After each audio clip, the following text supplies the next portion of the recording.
The night was clear, stars like diamonds on velvet.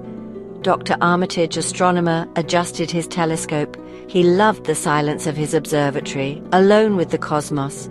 Tonight he searched for a new comet, charted by others but never seen by him. He found the coordinates, a thrill of anticipation. He peered into the eyepiece. At first, nothing. Then a faint glow. He adjusted the focus. His heart pounded. This was no comet. The light was wrong. Comets glowed with reflected light. This was different, an unnatural, pulsating light. It emanated from a cluster of stars, a constellation he knew well, but now it pulsed with this eerie light. He checked his instruments.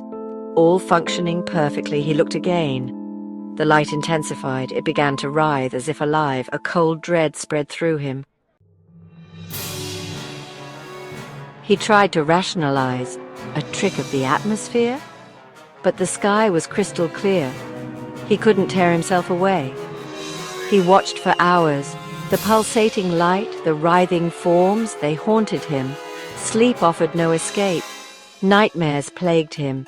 Visions of the writhing light. Whispers from the void.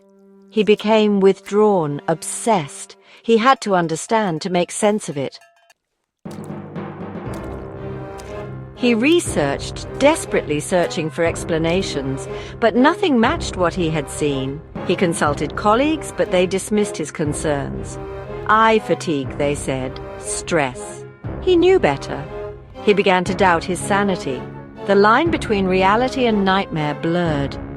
He was alone, adrift in a sea of doubt and fear. The telescope, once a source of wonder, now filled him with dread. He couldn't stay away. Each night he returned, drawn to the telescope like a moth to a flame. The light in the constellation grew stronger, the forms more defined. He felt a presence there, watching.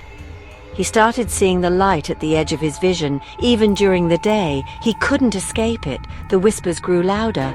He felt a growing sense of dread. Something was terribly wrong.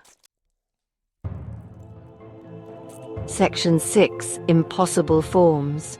One night he saw it, a shape within the writhing light. Vast, impossible to comprehend, tentacles reaching, pulsing with that eerie light. An eye opened, cold, ancient, filled with a malevolent intelligence. He screamed, stumbled back from the telescope. His mind reeled. He couldn't deny it anymore. What he had seen was not of this world. It was something ancient, powerful, and utterly alien. Section 7. The abyss stares back. He tried to warn others, but his words were incoherent. They thought him mad. He was alone, facing a cosmic horror beyond human comprehension. The telescope, once a window to the stars, was now a portal. He knew the truth. The entity was watching him. It was only a matter of time before it came for him. He had looked into the abyss, and the abyss had stared back, and it knew him. Section 8. Madness consumes. He became a recluse, shuttering himself in his observatory. The telescope was his only companion, his window to the nightmare.